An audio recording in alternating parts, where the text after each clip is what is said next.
Yeah, that's a valley that David, the shepherd boy, very well could have been taking his sheep through during his time as a child, as a young shepherd. And David is the one that wrote Psalm 23, by the way. So there's the Wadi Quel, often referred to as the Valley of the Shadow of Death, there in Israel. By the way, the term valley in the Bible, when you study it out, it refers to all kinds of difficulty. There are many mentions of valleys in the Bible. Joshua 7:26 speaks of the valley of calamity. A very interesting background to that story. So when Achan sinned, and remember, he did not fully obey God, and then God's judgment came upon him, and Achan was no more. And so the valley of calamity, and then Psalm 84:6 speaks of the valley of weeping. Speaking of the people of Israel, there were different times in their history where they were weeping. The enemies would come and overtake them, and they would weep and cry out to God. And the valley of weeping is a valley they believe that the Jewish pilgrims went to as they went up to Jerusalem.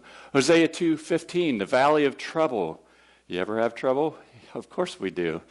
They had trouble back in the Old Testament times as well. So the valley of trouble. And then Psalm 23, verse 4, the valley of the shadow of death. In Hebrew, it's translated literally, the valley of deep darkness. The valley of deep darkness. Anyone want to go through a valley? We don't like the valleys, at least some of the valleys, right? Let's talk about the valleys, because we find some encouraging truths and maybe some discouraging truths as we study the valleys out in Scripture. Do you know the valleys are inevitable? They are inevitable. You look at Psalm 23, verse 4. David talks about walking through the valley. He was one that had to walk through the valley, and he was one that was remembering his experiences as he walked through the valley. Even though I walked through the valley of the shadow of death. David walked through the valley. We walk through the valley. Valleys are inevitable. Jesus, by the way, told his disciples these words. These things I have spoken to you, that in me you may have peace. In the world you will have tribulation. You'll have trouble. You'll have difficulties. You have painful experiences. You'll have times when you want to just throw in the towel. That's what Jesus told his disciples. That's what Jesus wants us to know. We are going to go through valleys. Whether we like it or not, we're going to go through valleys. Valleys are inevitable. Jesus was very realistic. And by the way, the valleys are not a matter of if, they're just a matter of when, right? We all have the valleys. They're a normal part of our lives. Don't be surprised by them. The second thing we learn is that the valleys are unpredictable, right? You can never plan them. You can never time them. You can never really schedule them, right? Valleys are always unexpected, it seems. They usually come at the worst opportune time, when you don't have time and when you don't feel prepared. And that's when they come. And valleys can come on suddenly, can't they? Again, you can be having a great day, and all of a sudden everything can change. Valleys are very unpredictable, we are told. Valleys are something you can't plan on, you can't schedule. By the way, remember Job of the Old Testament? You go to the first book, or the first chapter of Job, and Job's having a bad day. A really, really bad day. It started off good, but then Job, he gets a message. Now, there was a day, and I'm just summarizing all that Job experienced. There was a day, and then there came a messenger to Job and said, and while he was speaking, something else happened. While he was yet speaking, something else happened. And while he was yet speaking, something else happened. This all happened in one day. What happened to Job? Well, he lost all of his servants. His servants were taken away. He also lost all of his livelihood. He lost his cattle. He lost his sheep. He lost his tractors, combines. You name it, he lost it. And then the very last one where it says, while he was yet speaking to the messenger coming to Job, he learned that he also lost all of his kids, all his 5 children. Can you imagine that happening in one day? Job was not planning on that at all. He was not prepared for that. He was not having that scheduled in. It's like, oh, by the way, okay, this bad day is coming up. I got to get ready. No, it just came. It was unpredictable. We learned something else about valleys. Valleys can be deep and dark. Remember we looked at this? The shadow of death, the valley of the shadow of death, spoken of in Psalm 23, verse 4, literally in the Hebrew means the valley of deep darkness. You can get into some pretty bad situations, right? You can experience some really terrible things. You can go into a very deep darkness, right? And get really, really discouraged. Have you ever done that? You ever experienced that? Valleys can be really deep, and they can be really dark. Number 4, the valleys, and here's some good news. They're always, can I say it again? Always temporary. Valleys are always temporary. Notice what David said, even though I walked through the valley of the shadow of death. He was walking through it. He wasn't camping out and staying there. He was walking through the valley of the shadow of death. I like what the Apostle Paul says in 2 Corinthians chapter 4. For this light, and notice, momentary affliction is preparing for us an eternal weight of glory beyond all comparison as we look not to the things that are seen, but to the things that are unseen.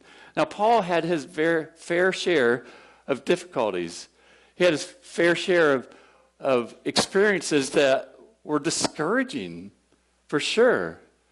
But he calls them light and momentary afflictions because he knew he was passing through them. No matter what life throws at you right now, no matter what dark valley you're going through, I want to tell you, you're going to come out on the other side. Because eventually, as believers in Christ, guess what? We're going to leave this land of the dying and enter into the land of the living. No more tears, no more pain, no more sickness, no more doctor bills, no more doctor visits.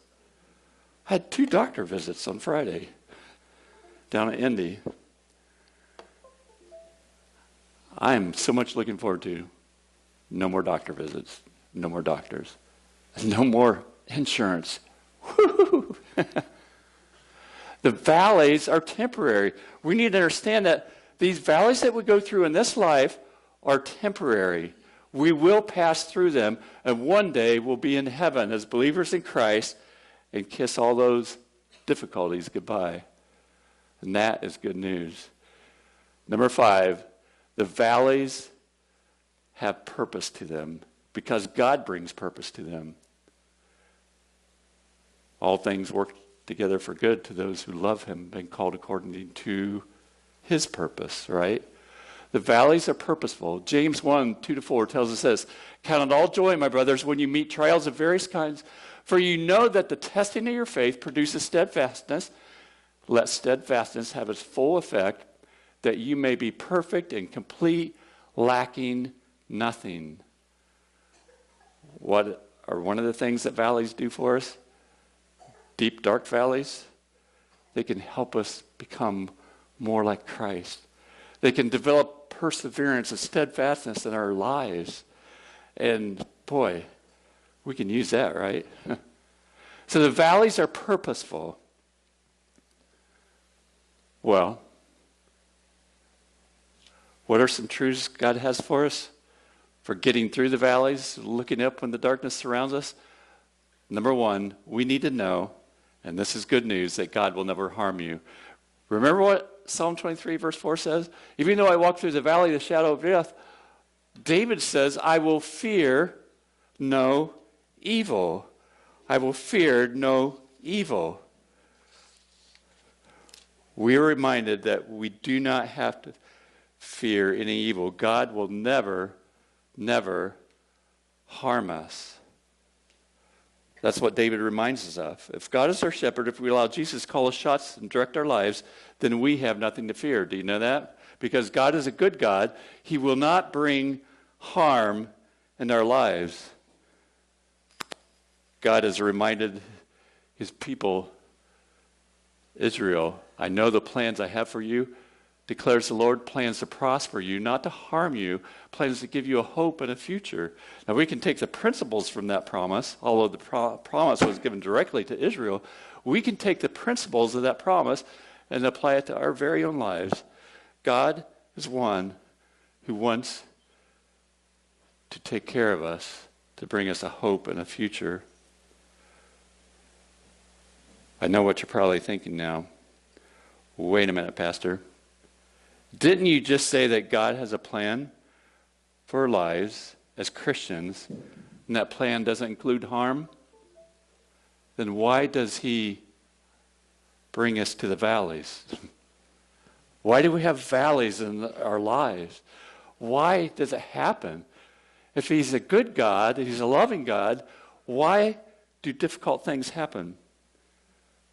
Let me answer it this way. God never promised that we'd never have any hurts in our lives, but he promised us that we would never be harmed.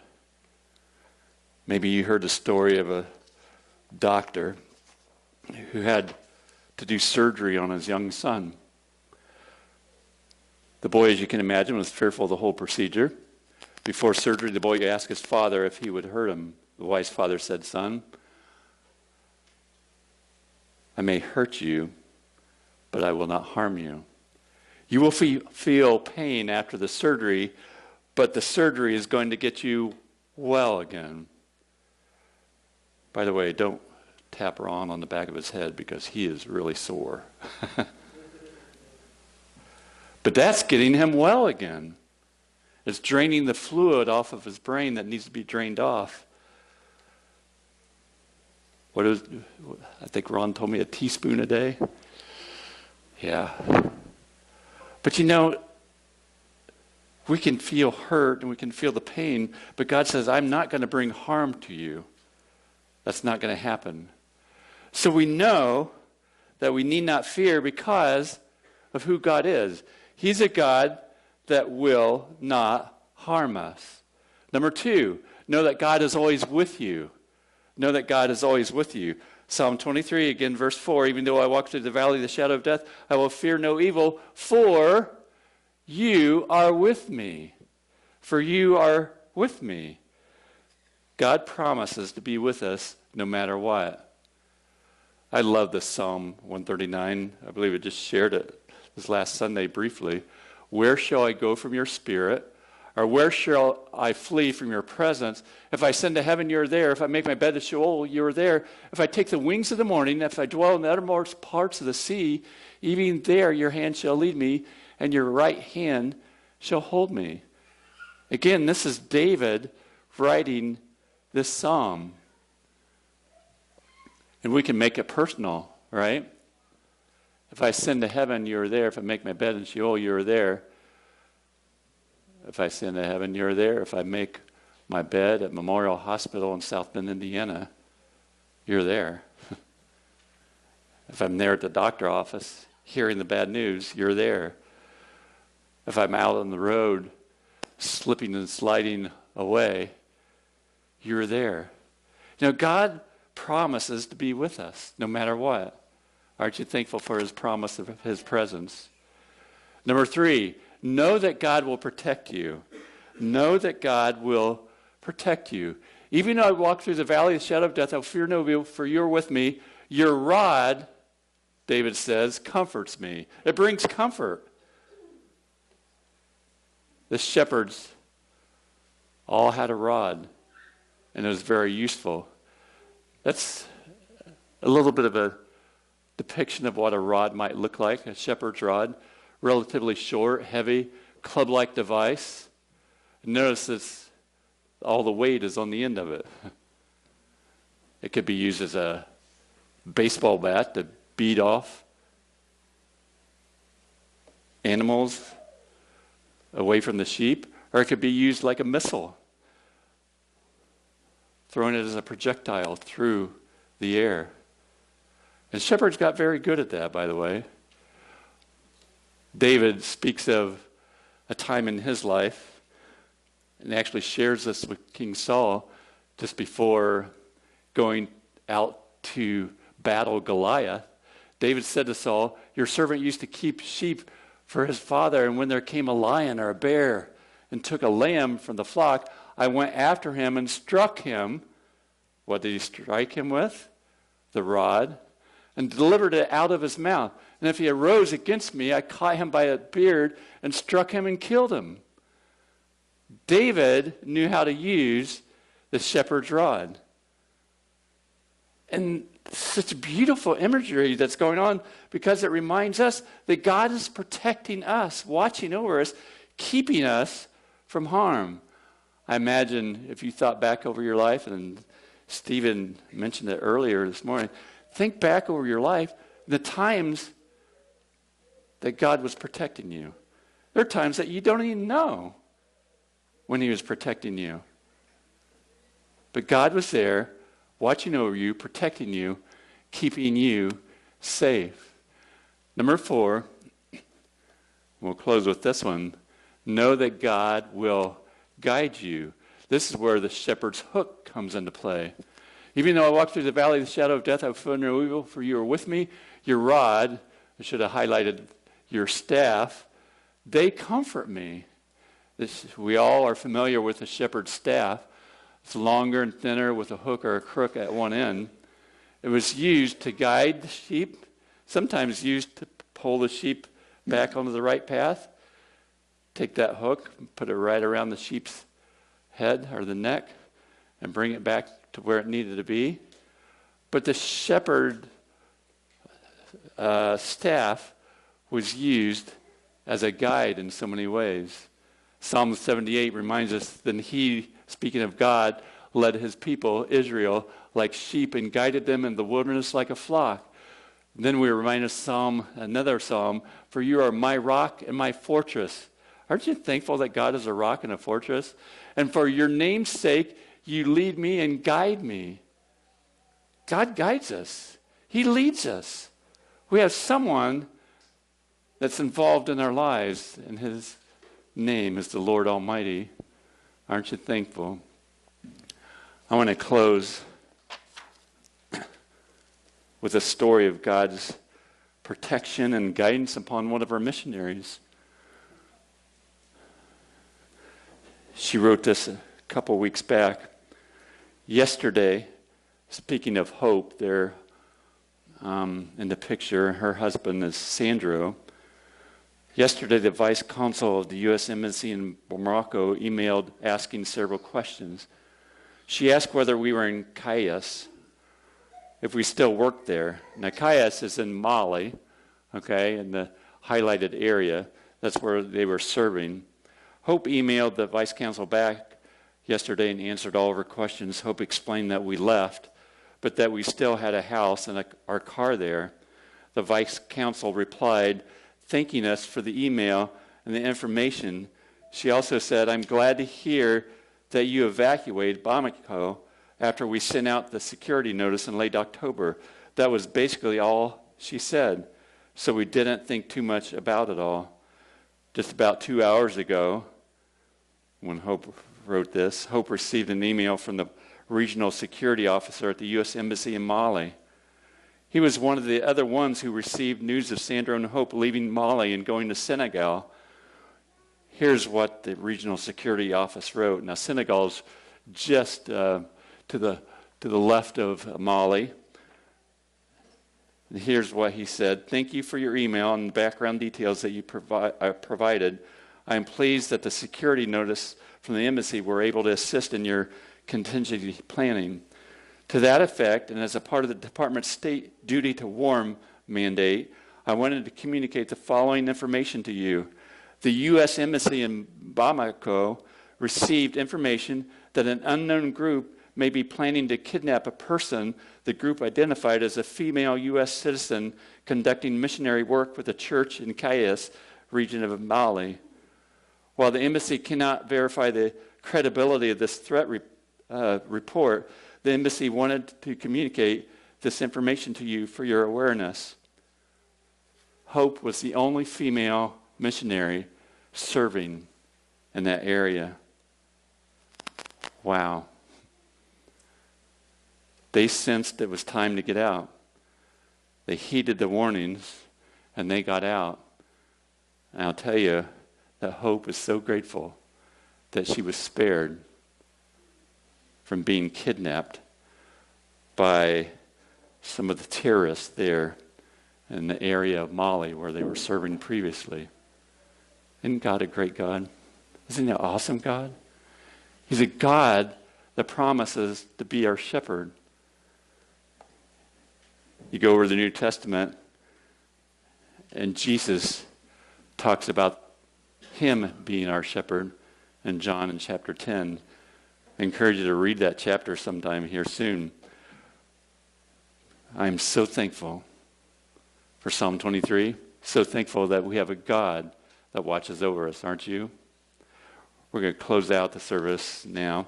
The musicians come and lead us in this closing song.